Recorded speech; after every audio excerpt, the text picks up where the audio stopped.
Good morning everyone. हम लोग MCom semester 3 का एक पेपर देख रहे हैं जिस पेपर का नाम है बिजनेस कम्युनिकेशन, जिसका पेपर कोड है ECOM 301A। हम लोग इसके यूनिट 2 में हैं और इसमें बिजनेस में जो कई तरह के लेटर्स को हम लोग यूज़ करते हैं उसके बारे में है। प्रीवियस लेक्चर्स में हमने बिजनेस लेटर्स के बारे में देख रखा है और अब हम एक एक करके सभी लेटर्स को डिटेल्स में स्टडी करेंगे। आज का हमारा टॉपिक जो है वो आपके स्क्रीन पे है, लेटर ऑफ कंप्लेंट। ये लेटर ऑफ कंप्लेंट जो है एकदम आसान टॉपिक है। छोटा लेक्चर होगा आज का हमारा काफ़ी।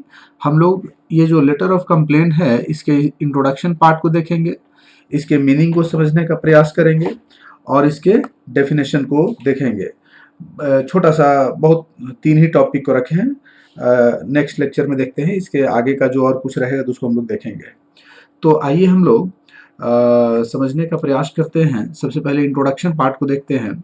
ये आखिर ये कंप्लेंट लेटर है, ये क्या है, थोड़ा सा इंट्रोडक्शन, जब क्वेश्चन आएगा तो आपको इंट्रोड्यूस करना पड़ेगा टॉपिक को।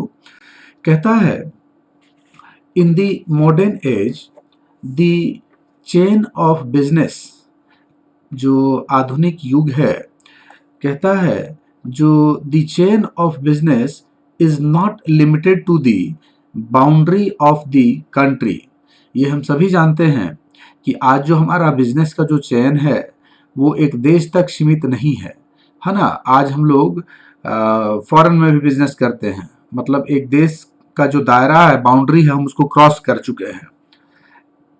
एज बिजनेस इज एक्सपेंडिंग, चूंकि हमारा व्यवसाय बढ़ रहा है, its complexities are also increasing.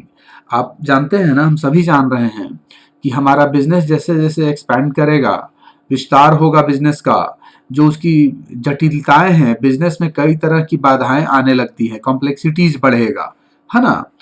So mistake और false is not a strange matter in the arena of business। कहता है चूंकि कॉम्प्लेक्सिटीज बढ़ रहा है, हमारा बिजनेस का एक्सपेंशन हो रहा है, कॉम्प्लेक्सिटीज बढ़ रहा है, तो ये नेचुरल है कि ये बिजनेस में व्यापार के दौरान मिस्टेक्स और फॉल्ट्स होंगे, है ना। ये कोई बहुत आश्चर्य की बात नहीं है ना। बहुत स्ट्रेंज मैटर नहीं है कि गलती हो गया, है ना। आश्चर्य की बात नहीं रह गई है, ठीक है। There may be a wrong delivery of goods का रॉन्ग डिलीवरी हो सकता है।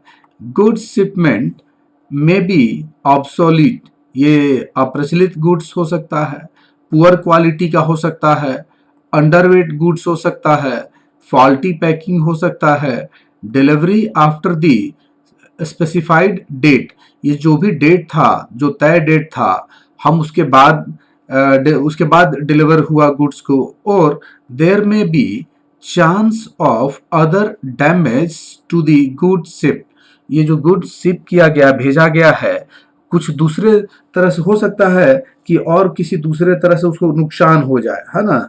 मतलब नुकसान की संभावना बनी रहती है जो गुड्स भेजा गया है।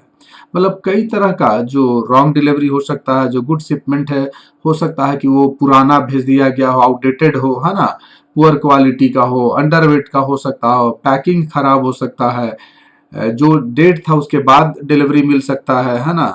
कई तरह की बात है। और there may be chance of other damage to the good shipped, ये सब संभावनाएं बनी रहती हैं, अक्सर ऐसा हो जाता है, होता भी है, विलिंगली भी हो सकता है, अनविलिंगली भी हो सकता है। इन दी अबव केसेस, ये जो भी परिस्थितियां हैं, जो सिचुएशन है, a buyer is suppose to suffer financial loss, जब ऐसा होगा तो जो भी खरीदार है उसको फाइनेंशियल लॉस तो होना है, फाइनेंशियल लॉस उसको झेलना पड़ेगा। एंड देयरफॉर, इसीलिए, he has every reason to complain to the seller demanding compensation. तो ऐसी सिचुएशन में जो उसको फाइनेंशियल लॉस हो रहा है, किसको, बायर को, तो उसके पास एकदम एक वैलिड रीजन है ना, वो रीजन है कि वो कंपनसेशन डिमांड करे, सेलर से कंपनसेशन का डिमांड करे, उसके पास रीजन है, वो डिमांड करेगा ही। हम ही लोग अगर गुड्स खरीदते हैं, कुछ अगर फाइनेंशियल लॉस हुआ है, तो क्या हम लोग सेलर के ऊपर कंप्लेन नहीं, सेलर से कंपनसेशन का डिमांड नहीं करेंगे? करेंगे। Hence, a letter is used to serve such purpose। और ऐसे सिचुएशन में एक लेटर हम लोग लिखते हैं, है ना, इस उद्देश्य को पूरा करने के लिए, कंपनसेशन को मांग करने के लिए एक लेटर ड्रॉ करते हैं। A letter is use to serve such purpose is called a complaint letter. जो ऐसे पर्पस को सॉल्व ऐसे पर्पस में जिस लेटर को हम यूज करते हैं, उस लेटर को हम क्या कहेंगे? कंप्लेंट लेटर कहेंगे, है ना। कहता है to draft such a letter, इस तरह के लेटर को जब हम ड्राफ्ट करते हैं, the buyer must have valid ground to explain that he has suffered financial loss. जो जब आप इस तरह का लेटर को ड्रॉ करते हैं, बनाते हैं, तो बायर के पास एक वैलिड ग्राउंड होना चाहिए कि उसको सच में फाइनेंशियल लॉस हुआ है, और otherwise there will be misunderstanding, है ना, which may damage business relations.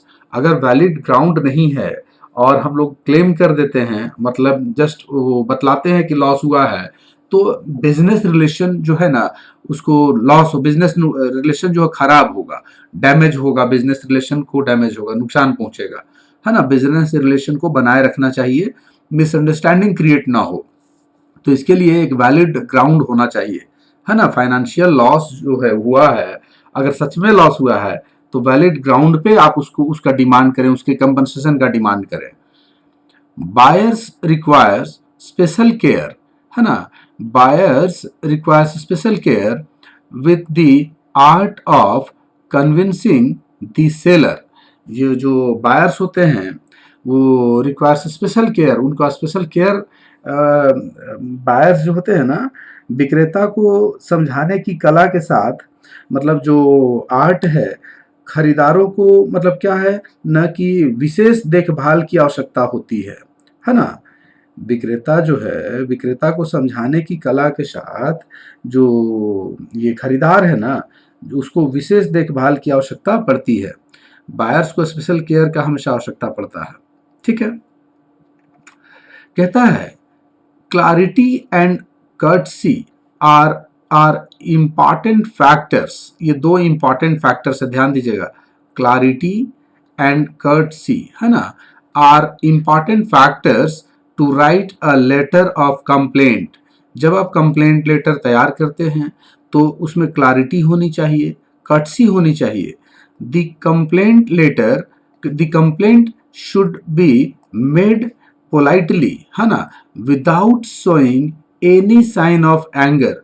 अगर आप अपने लेटर में अगर आप क्रोध जाहिर करते हैं, कुछ उसमें गुस्सा दिखता है, क्रोध जाहिर करते हैं, कुछ ऐसा लक्षण, मतलब बिना कोई क्रोध का लक्षण जाहिर किए आप पोलाइट वे में कंप्लेंट लेटर को ड्राफ्ट करिए, है ना। अगर उसमें कुछ आपका साइन ऑफ एंगर दिखता है ना, तो ये बात को बिगाड़ेगा, है ना, ये बात को बिगाड़ेगा। साइन ऑफ एंगर उस लेटर में नहीं होना चाहिए। पोलाइट वे में आप काम करें, है ना, पोलाइट वे में काम करें, इससे आपका बात बनेगा। अगर आप एंगर यूज करेंगे तो आपका बात बिगड़ेगा, ठीक है ना। सो कर्टसी, क्लैरिटी एंड कर्टसी, ये दो इंपॉर्टेंट फैक्टर्स हैं, इसको कंसीडर करना चाहिए जब आप कंप्लेंट लेटर ड्राफ्ट करते हैं। आगे आगे देखते हैं हम लोग, मीनिंग समझने का प्रयास करते हैं। अगर कहा जाए कि मीनिंग बताइए, तो इंट्रोडक्शन था, थोड़ा लंबा हम लोग इंट्रोडक्शन लिखेंगे भी।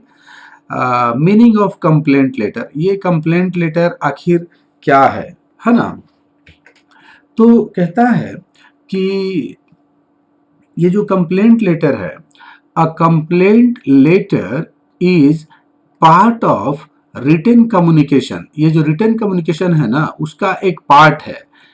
In a general word, a complaint letter means a letter which is written to submit a complaint to the authority, मतलब इन एक जनरल वर्ड में एक मतलब सिंपल साधारण बोलचाल की भाषा में शब्दों में हम क्या कह सकते हैं, अ कंप्लेंट लेटर मीन्स, एक कंप्लेंट लेटर का क्या मतलब है, अ लेटर एक लेटर है which is written to submit a complaint to the authority, मतलब एक लेटर है जो हम अथॉरिटी को शिकायत के तौर पर क्या करते हैं, यूज करते हैं।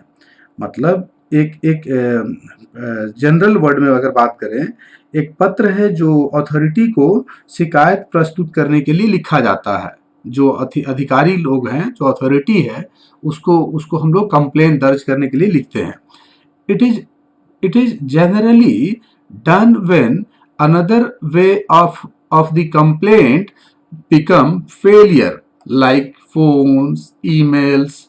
मान लीजिए कि कुछ आप कंप्लेन किए है ना, टेलीफोन किए या मेल भेजे, उसका रिस्पॉन्स नहीं मिलता है, तो जब ये फेलियर हो जाते हैं, टेलीफोनिक आपका बात फेल कर जाता है, मेल का कोई रिस्पॉन्स नहीं आया, वैलिड आपको कुछ मतलब कंपनसेशन नहीं मिला, या कंपनसेशन का बात ही नहीं हो पाया, आपने टेलीफोन यूज किया, फोन यूज किया, मेल लिखा, लेकिन कोई वो ये सब फेल कर जाते हैं। तो जब फेल कर जाते हैं तो ऐसे सिचुएशन में हम सीधा क्या यूज करेंगे, कंप्लेंट लेटर यूज करेंगे, ठीक ना। कंप्लेंट लेटर सिंपली अथॉरिटी को शिकायत प्रस्तुत करने के लिए शिकायत करने के लिए लिखते हैं। और जनरली ऐसा कब करेंगे, जब जो आपका जनरल जो जनरल अनदर वे है, जो दूसरे वे हैं कंप्लेन करने के, पहले क्या करेगा, लोग बात करेगा कन्वर्सेशन से दूर करने का प्रयास करेगा, वो नहीं होगा तो टेलीफोन होगा, मेल होगा। अगर ये फेल कर जाएंगे देन हम लोग फिर तब जाते हैं कहाँ पे, कंप्लेंट लेटर सीधे यूज करते हैं। आइए हम लोग समझने का प्रयास करते हैं, इसके डेफिनेशंस को देखते हैं। एक डेफिनेशन है, इसको कैसे, मान लीजिए क्वेश्चन करता है कि डिफाइन कंप्लेंट लेटर, डिफाइन कीजिए। तो भाई कंप्लेंट लेटर को हम कैसे डिफाइन करेंगे, है ना। A complaint letter is a request for an adjustment. देखिए कंप्लेंट लेटर जो होता है ना, एक एडजस्टमेंट, मतलब कि क्या है ना कि एडजस्टमेंट है। कंप्लेंट लेटर एक रिक्वेस्ट है, एक रिक्वेस्ट है ना। और इस रिक्वेस्ट क्या चीज का है, एडजस्टमेंट के लिए रिक्वेस्ट है। एडजस्टमेंट फॉर क्या, मतलब रिक्वेस्ट है, कंप्लेंट लेटर एक रिक्वेस्ट है। जो किस चीज का रिक्वेस्ट है, तो फॉर एन एडजस्टमेंट, मतलब जो बायर को जो लॉस हुआ है, फाइनेंशियल लॉस हुआ है, उसको एडजस्टमेंट करने के लिए रिक्वेस्ट करेगा, यही ना होगा। In other words it is a letter that describes the damage, errors और मिस्टेक्स। ये एक लेटर है जो जो जिसमें क्या बताया जाएगा, जो क्षति हुआ है, जो त्रुटि हुआ है, जो गलती हुआ है ना, उसको एक्सप्लेन करता है।